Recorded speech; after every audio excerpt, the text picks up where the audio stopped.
Ogbarruu Oromooti. Ogbarruun hojii kalaqa ilma namaa dhugaa hawaasa keessa jiru bu'uureffachuun akkaataa miidhagina qabuun haala aartiin kan dhiyaatudha.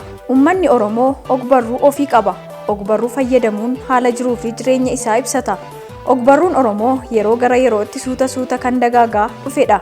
Haala guddinaa fi dagaagina ogbarruu Oromoo keessatti dhiibbaa mootummoonni darban biyya keenya bulchaa turan irraan ga'aa turan irraan kan ka'e afaanichi carraa afaan hojii, afaan barnootaa, afaan sabquunnamtii, afaan qorannoo fi akkasumas carraa afaan barreeffamaa ta'uu sadarkaa eegameen argachaa turuu dhabuun qancaruu danda'e. Dhiibbaa jaarraa tokko ol saba Oromoo irra tureen afaan Oromoo barachuu fi qorannoo ittiin gaggeessuun waan yaadamu hin turre.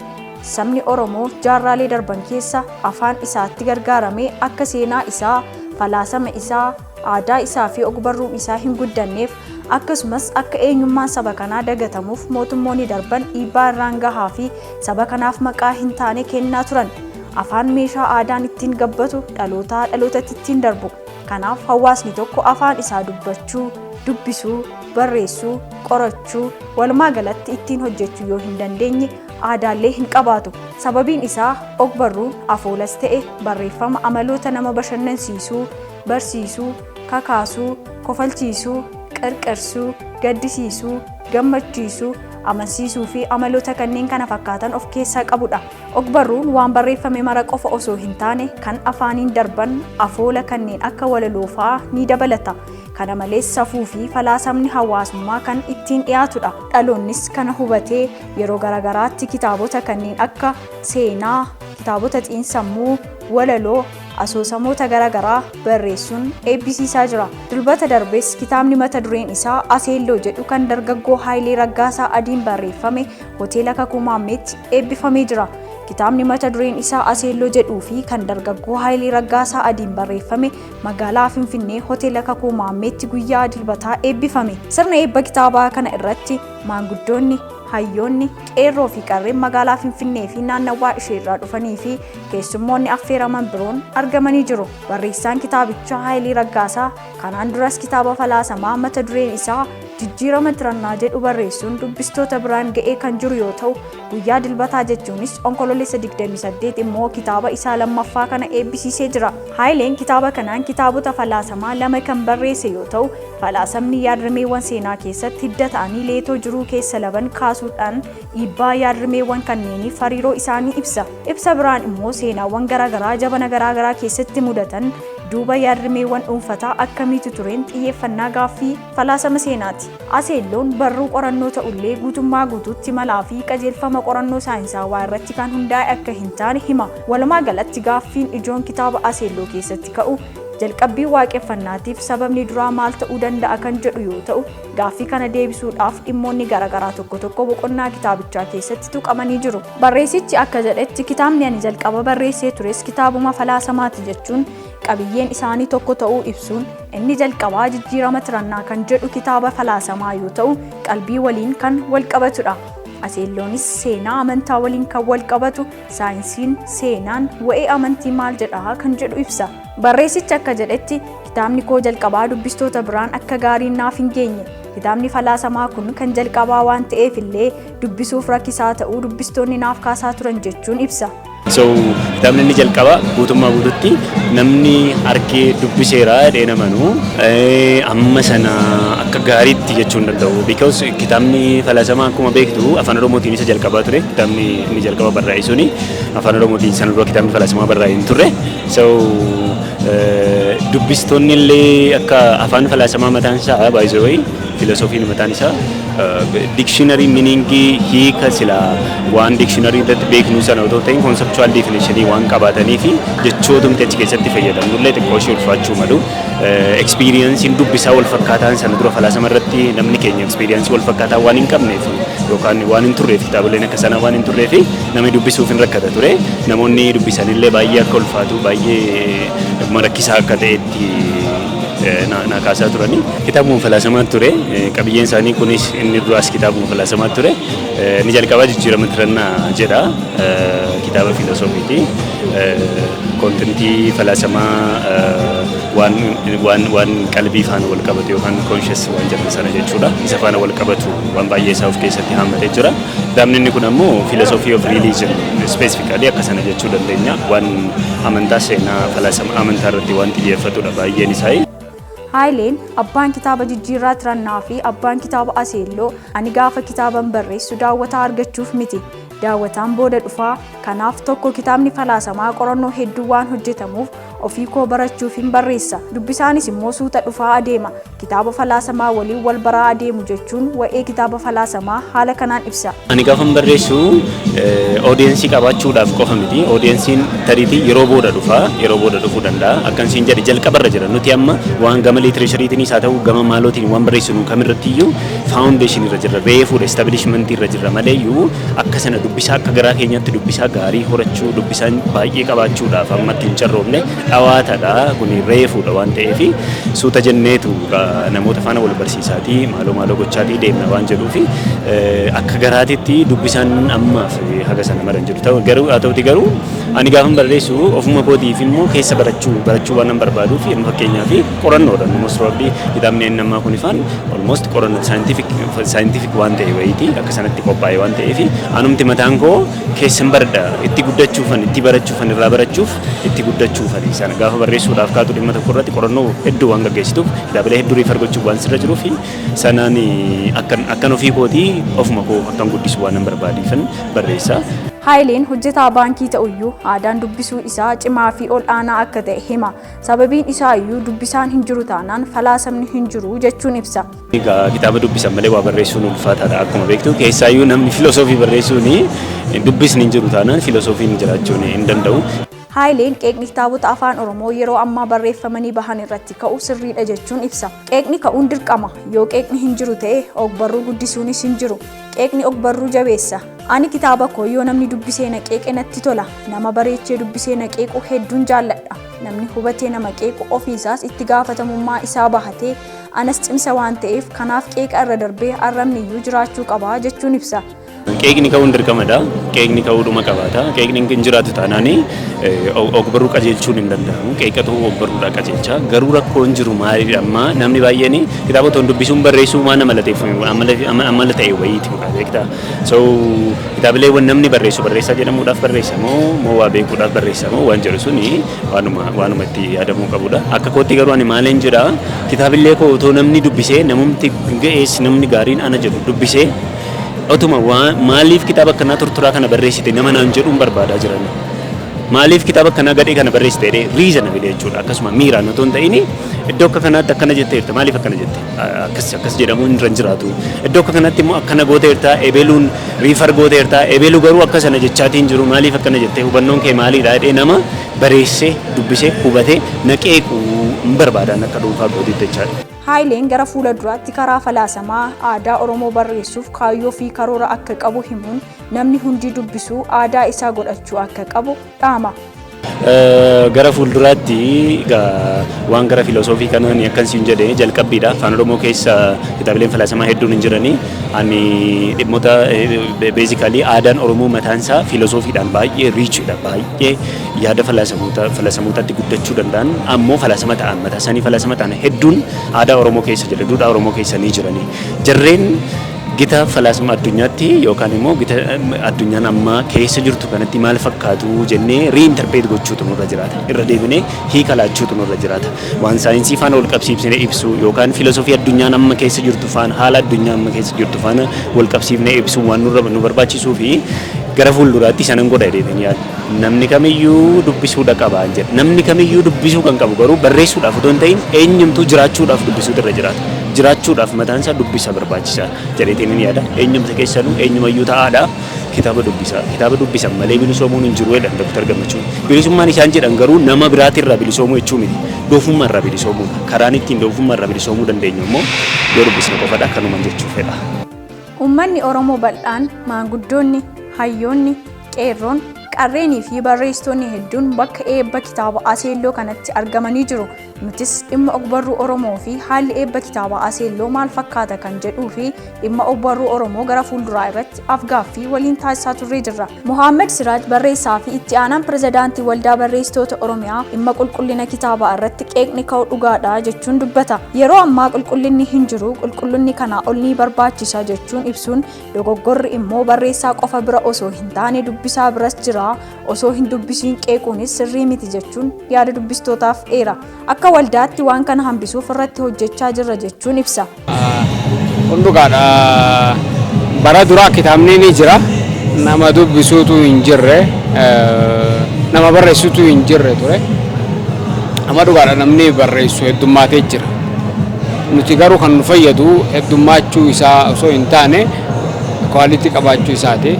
Yoo ilaalle garuu kitaabni afaan Oromoo yeroo ammaa kanatti sadarkaan irra duraan ture fi amma irra jiru garaagarummaa guddaa qaba. Fooyya'uu ka qabu gara gaddeemaa jira jechuudha. Maaliif dubbistoota qofa komachuu miti. Amma yeroo hedduu barreessaan maal komata namni dubbisu hin jiru jeeti warra dubbisu kana komata. Rakkoo warra dubbisu qofaa bira miti kan jiru warra barreessu birallee rakkootu jira. Rakkoon kuni furamuu qaba. Maaliif namni tokko mataa isaati yoo if hin jijjiirre fakkeenyaaf akka waldaatti waan kana irratti illee hojjetamuu qaba. Garuu abbichi yoo ifiif kan hin jijjiirre ta'e akka waldaatti hojjechuudhaan furmaata fiduu waan danda'amu miti jechuudha. Itti dabaluun barreessuuf namni tokko dubbisuu qaba. Keessattuu namni fedhii barreessuu qabu dubbisuu qaba. Namni waa hin dubbisne waa barreessuu hin qabu jedha. Barreessuudhaaf namni dubbisuu qaba.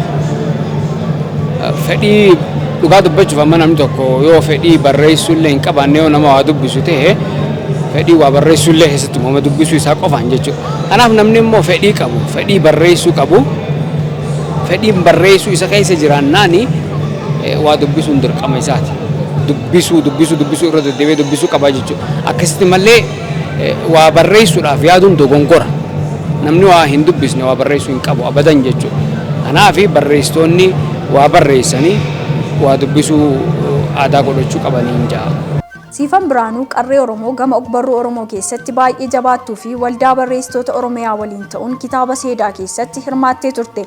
Ammas eebba kitaaba Aseelloo irratti qaamaan argamuun akka jettetti waldaa barreessitootaa waliin carraa san argadhee irratti hirmaachuu koof hedduun gammadaa galatoomaa jechuunis ani gama barreeffamaan bilcheessee as baasu waan hin qabuuf yaada nan qaba garuu turuun barbaadaa jetti. Carraa san argachuu kootti baay'een gammadaa. Hirmaadheeraa waldaa barreessitoota Oromiyaallee carraa kanaan baay'ee galatoomaa jechuun hin barbaada. Hojii gaariirra jiru jajjabeeffamuu qabu. Namoonni miseensa isaanii hin taane yookaan immoo hojii isaanii illee quba hin qabaanne jajjabeessuu qabu jedheen abdadhaa. Ergaas dhaammadha. Gama barreeffama biraatiin dhufu ammatti xiqqoo ishii turuu waan hin barbaaduuf yaaduu nan yaada garuu ammanatti bilchaatee waan uummata gahu miti. Amma hin danda'e immoo akkuma kanan dura gama sooshaal miidiyaatiinis waan dubbachuu qaburraa nan dubbadha. Namni kamuu haa barreessu, yaada sammuu namaa daangessuu hin danda'amu waan ta'eef garuu namni barreessu kamuu wanta barreessu sana bilchina isaa itti amanuu qaba jechuun ibsiti. Wanti gaariin akka bahuuf qeequu qofa osoo hin taane bira dhaabbachuun dirqama. Kan qeeqamu immoo ilaalameetu malee callisee miti. Qeequunis gaariidha. Kan qeeqamu garuu akka haamilee buusutti osoo hin taane akka jabaatutti haa qeeqamu jechuun dhaamsa ishee jabaadhaa wal haa jabeessinuu jechuun dubbatti. Barreeffamu haa barreeffamu. Namni yaada mataa isaatii barreessa. Qulqullina qabaannan qulqullummaa isaa itti amanamnaan bilchinni isaa abbaa sana amansiifnaan yaada sammuu namaa daangessuu hin dandeessu. Namni yaada sammuu isaarraa waan baay'ee dubbachuu mirga qaba. Hin danda'asi. Sun deeggaramaadha. Eebba kitaaba baay'inaan hin argamu. Biyya keessa waan hin jiraanneef baay'inaan carraan argadhetti immoo fayyadamee bakka akkasii kanatti argamuu nan jaaladha, natti tola. Jajjabeessuun namoota akkasii kanaaf haamileedha. Wanti gaariin akka ba'uu fi qeequu osoo hin taane akka wanti gaariin hojjetamu bira dhaabachuun dirqama. Laalaniiti immoo kan qeeqan callisaniituma miti. Yeroo baay'ee qeequu osoo hin taane yaadatti kennuun qeequunis gaariidhuma. Garmalee daangaa kan darbee fi haamilee namaa kan buusu. Abdii kan nama kutachiisu miti taanan jechuudha. Barreessaa Galataa Tsaggaas nama ogbarruu Oromoo keessatti umrii dargaggummaan gahee hedduu bahachaa jiru yoo ta'u, gama isaan nan dubbisaa namni waa yaade galmaan gahachuu barbaadu dubbisuu qabaa jedha. Kan koos bu'aan kitaaba koo dubbisuu kooti jechuun ibsa. Kanan dubbisu immoo ofii kiyyaa barnoota idileetiin cinatti wantoota aspire godhu jira, wanna yaadu jira, wanna galmaan ga'uu barbaadu jira. Wantoota sana galmaan ga'uudhaaf immoo dubbisuun qaba jedhee namana. Uummata nu barsiisee uummata sana waa gochuu qabna, uummata sana gaggeessuudhaaf hireen nu kennamuu danda'a. Gaafa uummata tajaajilu sana immoo uummata sana beekuudha. Uummata beekuudhaaf immoo dubbisuun jiruuf jireenya hawaasaa arguun itti madaqanii jiraachuun hin fayyada jedhee waan namanuu fi sanaafidhan dubbisa. Kitaaboliin kiyyallee bu'aawwan dubbisuu kanaati jechuudha. Bu'aa hagan dandeetti jiruuf jireenya hawaasaa dubbisuu yaala. Falaasama uummata kanaa beekuudhaaf hubachuudhaaf nan yaala. Jiruuf jireenya kana keessatti immoo wantoota uummanni vaaliyuu godhu itti jiraatu sana vaaliyuu gochuudhaaf nan yaala.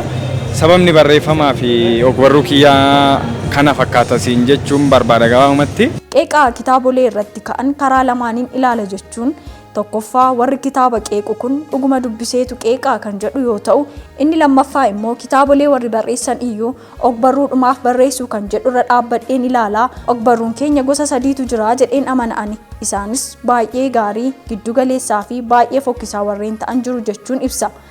Kitaaboleen amma ba'anirra qeeqni jira. Qeeqa sana gara lamaaniin yaala. Tokkoffaa warri kitaaba qeequ kun dhuguma dubbisee qeeqa kan jedhu tokko. Lammaffaa immoo kitaabolee warri barreessan kun iyyuu ogbarruudhumaaf barreessuu kan jedhu irra dhaabadheen ilaala. Ogbarruun keenya gosa sadii jira jedhee namana. Baay'ee gaariin hin jira, giddu galeessi hin jira, baay'ee immoo fokkisaa warreen ta'an hin jiru. Gama dubbisaan namni yoo hin dubbisne namni homaa miti, namni waan hunda dubbisuu danda'uu qaba jechuun hima. Namni yoo hin dubbisne homaa miti. Dubbisuudha gaafa jennu kitaaba qofa dubbisuu miti, jiruuf jireenyi hin dubbifama. Neecharii uumamni mataa isaan dubbifama. Hawaasni hin dubbifama. Addunyaan mataa ishee immoo hin dubbifamti. Sana immoo namni baay'een kitaabaan ka'a. Namoonni addunyaa jireenya yoo naachuraal feenomenaa kana dubbisuu danda'an baay'ee qaroodha. Warri san dandeenye immoo kitaaballee dubbisuudha qabu. Eebbi kitaabaa immoo xiyyeeffannoon isaa ogbarruu urgaa'uu qaba. Namni dhufu gara fuulduraatti barreessuu danda'a yookiin barreessee qabas ta'uu danda'a yookiin dubbisaa gaariis ta'uu danda'a. Kanaaf gaafa eebba kitaabaa tokko deemu ogbarruu sooratee galuu danda'uu qaba jechuun hima. Eebbi kitaabaa immoo xiyyeeffannoo isaa ogbarruu urgaa'uu qaba. Namni dhufu gara fuulduraatti barreessuu danda'a, dura barreessee danda'uun dubbisaa gaarii ta'uu danda'a. Ogbarruu garuu insaayitii gaarii, hubannoo gaarii, beekumsa waa'ee ogbarruu irratti konsiim godhee galuu qaba jedhee namana. Barreessaa Wabii Kabbadaas abbaan kitaaba Irboorichaa ogeessi fiilmii fi tiyaatiraa akka jedhetti kitaabni Aseelloo galtee kitaabota falaasama Oromoo ta'a jechuun ibsuun eebbi kitaabaa qaacirsa qabaatee akkas ta'uu akka qabu eera. Kitaabota afaan Oromoo irratti yeroo baay'ee qeeqni dhiyaata. Qeeqni gaariidha, sababiin isaa hojiin tokko yoo qeeqa qabaate hanqinoota itti aanu isa qabatee dhufuuf malu dhiisee dhufa jechuudhaan qeeqni walii lama ta'uu ibsa. Qeeqni ni dhiyaata yeroo baay'ee ni qeeqamu. Qeequun baay'ee bareedaadha. Sababni isaas hojiin tokko yoo qeeqa qabaate hanqinoota yeroo itti aanu qabatee dhufuuf malu dhiisee dhufaa jechuudha. Garuu qeeqni kun waa lama dhedhee yaadaan tokko warra dubbiseetu bilchina ogbarruun Oromoo irra gahuu qabu. Inaaffaa qajeelaadhaan inaaffanii warra qeeqan dhedhee yaada. Inni lammaffaan garuu akkasumatti osuma hin dubbisin kitaabonni Oromoo akkas ta'aa jiru. Kitaabonni Oromoo baay'ina malee qulqullina hin qabanii warra jedhantu jira. Sababni isaas warreen akkas jedhan kitaabolee Oromoo bara kana keessa bahaa jiran dargaggoota ajaa'ibaadhaan kitaabolee barreeffamaa jiran agam dubbisaniiru yaadee dhullee ka'uu qaba jedheen yaada. Yeroon kun yeroo itti abdii guddaa qabuu fi qola dargaggoo isaa ittiin deebisudha. Warri waa barreessan kitaaba badaa jedhamu iyyuu barbaadii dubbisii jedhu. Sababiin isaa iyyuu kitaaba sana irra deebitee hin barreessitu jedhu. Kanaaf hundi dubbisuu akka qabu dhaama. Yeroon kun yeroo ogbarruun Oromoo abdii guddaa qabu. Yeroo itti ogbarruun Oromoo qola dargaggummaa sadeeffataa yeroo dhedheen yaada. Sababni isaas namoonni akkansiin jedhe barreessitoonni gurguddoon gara ogbarruu kanatti makamaa jiru. Gama hundaan, gama seenaatiin, gama falaasamaatiin, gama oguma asoosamaa fi walalootiin kitaaboleen gaggaariin bahaa jiru. Namoonni duuba gara ogbarruu Oromootti makamaa jiran tokko wanni guddaan dhaamu namni barreessaa jechuun maal jechuu iyyuu miti. barreessaa gaarii yookaan barreessaa qaxalee jedhamuun garuu dubbisaa qaxalee ta'urraa dhufa. Namni qaceellootti yoo dubbise, gattaa'ee yoo qayyabate, yoo ilaale, san booda kitaabolee ajaa'ibaa fidee dhufuu danda'a jedhee yaada. Kitaaba badaadha jedhamullee barbaadii dubbisii jedhu warri barreessan. Sababni isaas ofii keetii kitaaba badaa akka sanarra deebiteen barreessitu jedhu. Kanaafuu namni gara fuulduraatti gama galaana ogbarruutti makamuu fedhu yeroo hundumaa yoo dubbise, ammamin dubbise, ammamin beeka. Kitaabni kun akkam maal fakkaachuu qaba ka jedhuuf afaanota jiran keessaa afaan Oromoodhaan warra hangafoonni keenya waan barreessan, afaan Amaariffaatiin waan akka biyya kanaatti jiru, akkasuma immoo afaan Ingiliffaatiin waan akka addunyaatti jirullee yoo qabaate, yoo dubbise, yoo beeke gaariidha jedhee yaada. Dhugumaa yoo ilaalle ogbarruun Oromoo eessa ture, eessa gahee, eessa jira yoo jenne deebii hunda keenya jalaa dhokatu miti. Mixii wal gargaartee laga ceeti akkuma jedhamu yoo waliin ta'ame, yoo waloomame ammas kan deemame ol deemamuu akka danda'uu fi seenaa Oromoo bal'aa dubbatamee hin dhumnee fi irraa qicamuu hin jalqabamne addunyaa guutuu akka waliin gahamu hin shakkamu. Jabaadhaa wal haa jabeessinu, tokkummaan humna kan tokkoome yeroo kamuu injifataadha haa tokkoomnu jechaa qopheessituun qophichaa ani Beekanii Taakkalaan turre. Qophiileen qubee birootti fufuu isaa waliin turtii gaarii.